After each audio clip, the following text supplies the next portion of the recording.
Di kumano, ang kabataan ang pag-asa ng ating bayan. Jose Rizal, nga nung nagsambit niyan. Bars, ha? At sumang-ayon din ang madaming tao. Nag-expect silang, umahit silang mas magiging matalino. Sa pag-ibas ng bawat taon, hindi maglalaan makakaabot hanggang doon. Ito, sa inaasahang pag-asa at pagbabago. Pero magmasid at nang mamatid. Mga kabataan ngayon, ano bang nais makamit? May saysay ba ang kanilang tinig? Ano bang pinagkakaabalahan ng kanilang isip? Roblox. Sa halip mo nag-aaral ng EP at Math, hinagrind na lang yung strawberry elephant. Makikinig sa Roblox rants, binibenta yung mga rare plants. Brain rot. Sa halip mo nagpapating pero sa labas, nanonood na lang ng AI na palabas. Addict na addict sa skibidi toilet, kapag inutusan, sinasabi, I bet. Pero sa iPad pa rin nakatitig at mahigpit ang kapit. 6'7", 6'7". Hindi mo magulang sinasabi na din. Sabay tanong, ano nga bang ibig sabihin nun? Kumakain, sa cellphone nakatingin. Nag-apply ng TikTok Reels, Insta Reels. Maiksi, pero walang kitapusan na YouTube Shorts, makinis ng dali, kakaswipe up, tapos babalik sa Roblox. Maglalaro ng exam. Nakakalimutan na magmanong kinatita dito.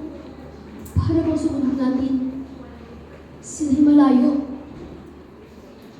Para bang wala ng galang? Sa kanila, wala lang. May napanood ako ng isang araw. Tungkol siya sa isang bata na naglalaro ng isang Roblox hobby. Tungkol siya sa pagpili ng mga tamang prutas. Kung tama na pili, abante. Kapag mali, tatalo. At nung natalo yung bata, sobrang nainis siya. Galit na ata. Para pang may himatay ata. Dito ako natakot. Sabi niya, I hate apples now! Ang babaw. Tuloy aking naisip kung may makaguluhan bang mararating ang ating tinig. Kung ganito ang ating asal, gawin, pag-uugali. Pero, naalala ko, hindi pa huli upang ang kabataan magbago. Sa tamang gabay at pag-alalay, maiwawasto ang kanilang maling bisyo. Dapat lang tumingin ng mas malalim at pansinin, di ang kakulangan, kundi ang mas marami makabuluhang kaganapang may pagmamalaki. Walang duda, maski yung bata kanina, mayroon pang pag-asa. Sa ating mga kabataan, mayroon pa rin maaasahan. Mayroon pa rin hindi mahilig mag-doom scroll 24/7. No cap!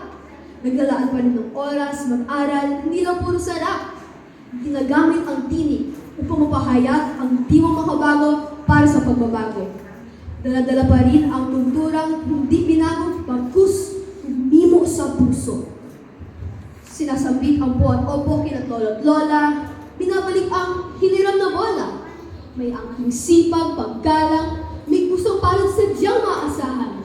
Sa hamon ng buhay ay matapang, sa pagsubok lumalaban. Ginagamit ang tinig, hindi patadaig. Nag-iisip, lumilikha, hindi may kakaila. Sinasambit pa din ang ating wika, buhay. Di binabaliwala. Hala ko wala na. Pero may pag-asa pa ang ating kinabukasan. May pag-asa pa ang mga kabataan.